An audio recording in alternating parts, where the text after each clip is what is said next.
Iran का पाताल लोक, मिसाइलों का ऐसा अंडरग्राउंड शहर जिसके बारे में अमेरिका को पूरी जानकारी है, लेकिन अमेरिका और इजराइल वहां चाहकर भी नहीं घुस सकते।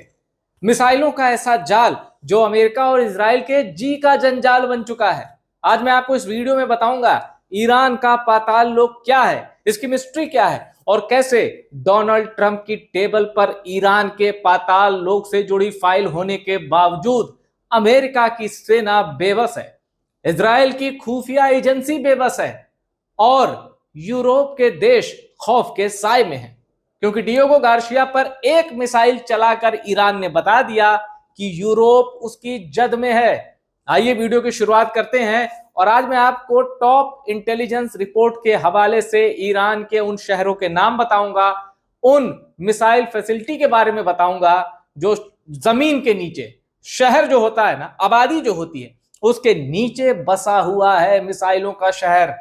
मैं फिर कह दूं, अमेरिका को पता है, इजराइल को पता है, लेकिन वहां कोई एक्शन नहीं ले सकते क्योंकि वो है ईरान का पाताल लोक। आइए शुरुआत करते हैं इस वीडियो की। सबसे पहले सीएनएन की एक डॉक्यूमेंट्री का मैं आपको एक हिस्सा दिखाता हूं जो कहता है CNN investigates Iran's underground missile cities, मिसाइलों का अंडरग्राउंड शहर। और ये चर्चा क्यों छिड़ी? क्योंकि डिएगो गार्सिया जो कि 4000 किलोमीटर दूर है ईरान से, और डिएगो गार्सिया ब्रिटेन और अमेरिका, इनका एक जॉइंट मिलिट्री बेस है। ईरान ने वहां मिसाइल से विस्फोट करके ये बता दिया कि उसके पास 2-2.5 तक की दूरी तक मार करने वाली मिसाइलें नहीं है भाई, 4000 किलोमीटर तक वो मार कर सकता है। इसका मतलब है अमेरिका तो ईरान की मिसाइलों से दूर है, आउट ऑफ रीच है, पर यूरोप ईरान की मिसाइलों की जद में है। और ईरान ने यह साफ कर दिया है कि हमारे अगर तेल ठिकाने, एनर्जी साइट्स, ऊर्जा के भंडार, ऊर्जा के संयंत्र, यहां अगर हमला किया तो हम भूल जाएंगे कि हमें कहां हमला करना है। और जब से ईरान ने यह धमकी दी है, यूरोप डर रहा है, मदद भी कर रहा है अमेरिका की, देर से ही सही मदद शुरू किया है। होर्मुज के लिए ब्रिटेन ने एक प्लान बना लिया है अमेरिका के साथ, पर ईरान की धमकी ने डरा दिया है सबको। आगे की रिपोर्ट देखते हैं। Iran Diego Garcia strike shows Europe with in missile range. ये मैंने आपको बता दिया, एक अटैक से पूरे यूरोप की जो सांसें हैं ना, ऊपर नीचे कर दी ईरान ने। बता दिया है कि यूरोप अब ईरान की मिसाइलों की जद में है। और अब मैं इसी रिपोर्ट में आपको आगे बताऊंगा कि कहां कहां और कैसे ईरान ने मिसाइलों का शहर बसा रखा है जमीन के नीचे। पर उससे पहले, चाहे ब्लूमबर्ग हो, चाहे न्यूयॉर्क टाइम्स हो, सब ईरान की मिसाइल पावर से स्तब्ध हैं, दंग हैं। Iran strike attempt on Diego Garcia reveals missile range. सब हैरान हैं कि जिसके बारे में सीआईए, मोसाद, ये सब सही जानकारी दे ही नहीं पाए कि ईरान की असली मिसाइल पावर कहां है, ईरान कहां तक मार कर सकता है। न मोसाद को पता था, न सीआईए को। ईरान ने, अब मैं एक चीज और बता दूं, डिएगो गार्सिया पर अटैक करने में यह खबर भी आई कि ईरान ने कहा कि भाई हमने नहीं किया है, इस अटैक में हमारा हाथ नहीं। ईरान से ऐसी भी खबरें आई, लेकिन सबको पता है अमेरिका और ब्रिटेन के ज्वाइंट मिलिट्री बेस पर अटैक करने की कुवत और यह दुस्साहस इस वक्त सिर्फ ईरान में है। अब देखिए वॉल स्ट्रीट जर्नल क्या लिख रहा है। US and Israeli aircraft are circling over the subterranean bases destroying missile launchers as they emerge to fire. Al Jazeera, inside Qeshm, Iran's underground missile fortress and geological marvel. From the ancient tomb of its modern missile cities, the Gulf's largest island has become the strategic anchor of US-Israel war on Iran. इनका कहा जाना है, अल जजीरा ये कह रहा है कि किला है एक मिसाइलों का जिस पर फतेह करना अभी मुश्किल है, और वो किला ईरान ने कोई 1-2 दिन में नहीं बनाया। 1979 यानी ईरानियन रिवॉल्यूशन के बाद ही ईरान की जो रिजीम थी उसको लग गया कि एक ना एक दिन उस पर बहुत बड़ा हमला होगा, और तब से ही ईरान जमीन के अंदर मिसाइलों का शहर बनाने में जुट गया। अब मैं यूरोप के डिफेंस एक्सपर्ट्स को सुनता हूं, भारत के डिफेंस एक्सपर्ट को सुनता हूं, अमेरिका के डिफेंस एक्सपर्ट को सुनता हूं, उनका कहना है कि ईरान के पास दो ही ताकत है, एक उनकी ज्योग्राफी और एक उनकी मिसाइल पावर। वो तीसरी ताकत भूल जाते हैं, वो है जज्बा। ईरान की परवरिश में ये जो मॉडर्न रिजीम है और ये जो मॉडर्न IRGC है और इसके जो लड़ाके हैं, सरेंडर है ही नहीं, इसलिए सरेंडर होगा भूल जाइए। उनके कल्चर में सरेंडर नहीं है, इसलिए सरेंडर ईरान करेगा अमेरिका और इजराइल के सामने, ये भूल जाइए। अब तो ईरान, पहले होता था ना कि खुद के तबाह होने तक लड़ेंगे, अब ईरान समझ गया है अटैक कहां करना है। अमेरिका इजराइल पे सबसे कम अटैक करना है, असली अटैक करना है इनके दोस्तों पर, जो जब बिलबिलाएंगे तो अमेरिका और इजराइल को ज्यादा दर्द होगा। ऐसी ईरान की स्ट्रेटजी है। और अब इस रिपोर्ट का सबसे अहम हिस्सा, कहां कहां है ईरान की अंडरग्राउंड मिसाइल सिटी, किस शहर के नीचे ईरान ने बसा रखा है प्रक्षेपास्त्रों का ऐसा भंडार जिसके बारे में मोसाद जानता है, CIA जानता है, लेकिन वहां कुछ एक्शन कर नहीं सकता, क्योंकि वहां बात बंकर बस्टर बम से भी नहीं बनेगी। आपको याद होगा नतांज की न्यूक्लियर फैसिलिटी पर जब 12 डे वॉर जो मई जून में हुई थी 2025 में, तो आपको पता होगा कि नतांज की न्यूक्लियर फैसिलिटी को टारगेट किया गया था और इजराइल और अमेरिका की ओर से बड़े बड़े बयान आए थे कि कई साल पीछे चला गया ईरान का न्यूक्लियर प्रोग्राम। ईरान की एक रिपोर्ट थी कि 8 से 12% ही नुकसान पहुंचा है। पहाड़ियों के नीचे इजराइल के बंकर बस्टर बम भी कुछ नहीं कर पाए, नुकसान किया पर वो तबाही नहीं मचा पाए जिसकी उम्मीद इजराइल और अमेरिका को थी।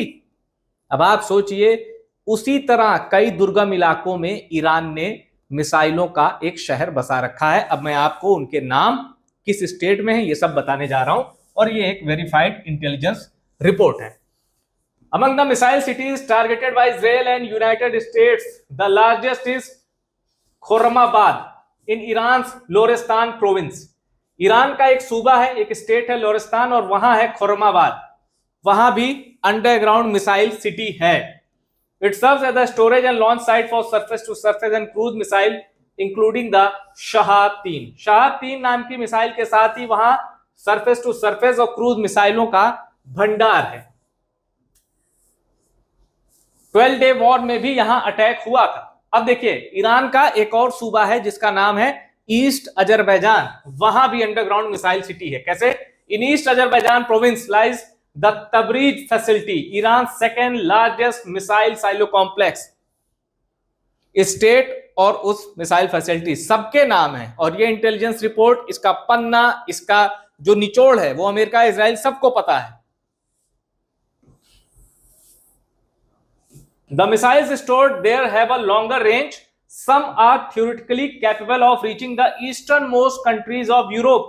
अब theoretically शब्द गलत है, प्रैक्टिकली ईरान ने पॉसिबल कर दिया, बता दिया कि उसकी रेंज कहां तक है, और यूरोप उसकी जद में है। ईरान के मिसाइल रडार में यूरोप आता है, और ये एक अटैक से ईरान ने साबित कर दिया है। The Tehran region also hosts numerous missile launch sites, command center. Other such facilities are located in Kermanshah, जो कि तेहरान से 525 किलोमीटर दूर है। और एक और नाम जान लीजिए, that is the site of the Kenesht and Bakhtaran gun bases, both near the country's western border and strategically positioned to reach targets in Ireland and the Gulf. तो माफ कीजिएगा, इजराइल एंड द गल्फ। ऐसी जगह, यहां कुछ missile facility ऐसी हैं जिसमें इजराइल को कैसे टारगेट करना है, इजराइल तक मार करने वाली मिसाइलें। और ईरान को यह भी पता है कि चूंकि वो उस गल्फ रीजन का इकलौता शिया मुल्क है, तो हो सकता है ईरान को यह शंका है कि भविष्य में कभी शिया सुन्नी जैसा कुछ विवाद हो जिसमें खाड़ी के देश ही ईरान पर अटैक कर दें। और भूलिए मत, 1980 में हो चुका है। सद्दाम हुसैन ने, जो कि इराक के तानाशाह थे, सद्दाम हुसैन ने ईरान पर हमला किया था। 8 साल तक जंग चली, कुछ नहीं हो पाया, ईरान का बॉर्डर तक नहीं चेंज हो पाया। और ऐसा नहीं कि ईरान जीत गया, कोई जंग नहीं जीता, बॉर्डर तक नहीं चेंज हुआ, कोई मोटा परिवर्तन नहीं आया बॉर्डर में। 8 साल की जंग में ईरान खड़ा रहा और पश्चिमी देशों से भी लड़ा।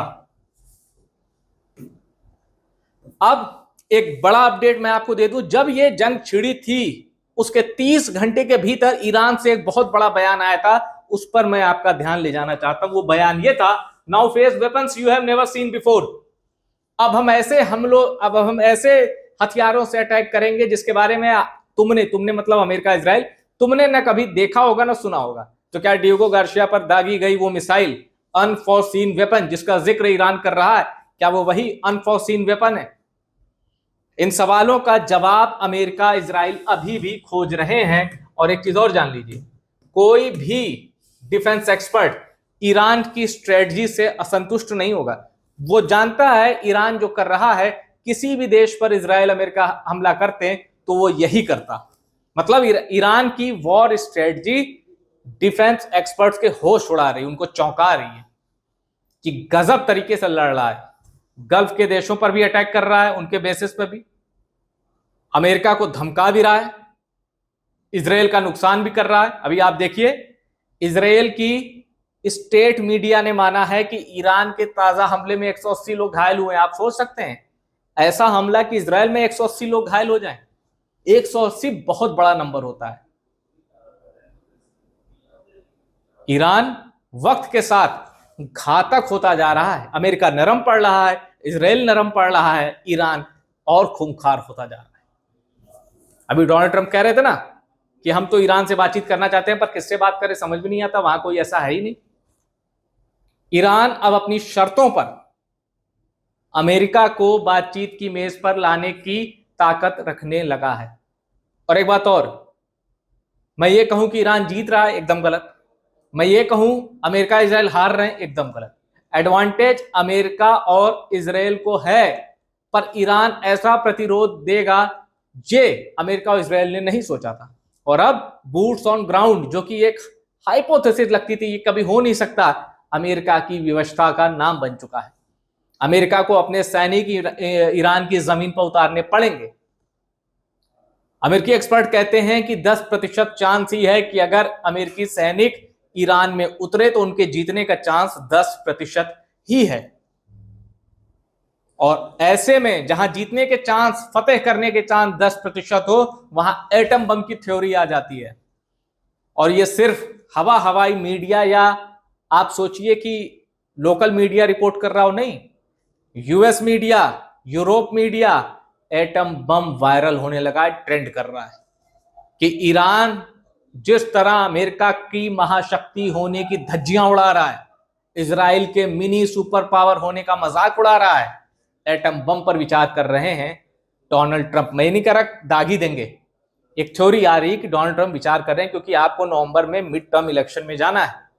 और सबसे बड़ी बात, अमेरिका में 2 राष्ट्रपति वाला सिस्टम है। तीसरे टर्म के लिए सीनेटर्स का, लॉ मेकर्स का विश्वास जीतना होता है, संविधान बदलना होता है। और हर बीतते वक्त के साथ डोनाल्ड ट्रंप समर्थन खोते जा रहे हैं। इजराइल में नेतन्याहू को शुरुआत में फायदा था, अभी भी नेतन्याहू को फायदा है, क्योंकि इजराइल का सपना लेके वो आगे बढ़ लेते। ईरान पे अटैक इजराइल का प्लान था, इजराइल का ड्रीम था, अमेरिका का नहीं। इंटेलिजेंस रिपोर्ट कहती है अमेरिका की कि ईरान कोई भी ऐसा काम नहीं कर रहा था जिससे लगे कि उसका मिसाइल प्रोग्राम, उसका न्यूक्लियर प्रोग्राम एंटी अमेरिका है। ईरान इजराइल के लिए थ्रेट था, अमेरिका के लिए नहीं। ट्रंप मोहम्मद बिन सलमान और नेतन्याहू के उकसाने पर आए, हमला किया। अब भुगतने की बारी ट्रंप की है। क्यों? आपने कहावत सुनी होगी कि एक जीव होता है जो दूसरे जीव को खा तो लेता है, पर ना उसे पेट में धकेल के पचा पाता है, न बाहर निकल पाता है। अमेरिका उसी हालत में है, ईरान पर अटैक करके अब ना तो वो हारेगा ना जीतेगा, बीच की हालत में रहता है। और तब तक अमेरिका की बेइज्जती होती रहेगी और ईरान अपने वॉर प्लान के दम पर, अपने जज्बे के दम पर अपनी वॉर स्ट्रेटजी की तारीफ दुनिया से करवा रहा है। ईरान के जज्बे की, उनके लड़ने की ताकत की दुनिया तारीफ कर रही है। ईरान एक बड़ी मिसाल है उन देशों के लिए जो महाशक्तियों के नाम से ही डर जाते हैं। ईरान ने बता दिया जज्बा किसे कहते हैं। इस वीडियो में इतना ही। वीडियो पसंद आया और शेयर करिए और टॉप सीक्रेट को सब्सक्राइब जरूर करिए।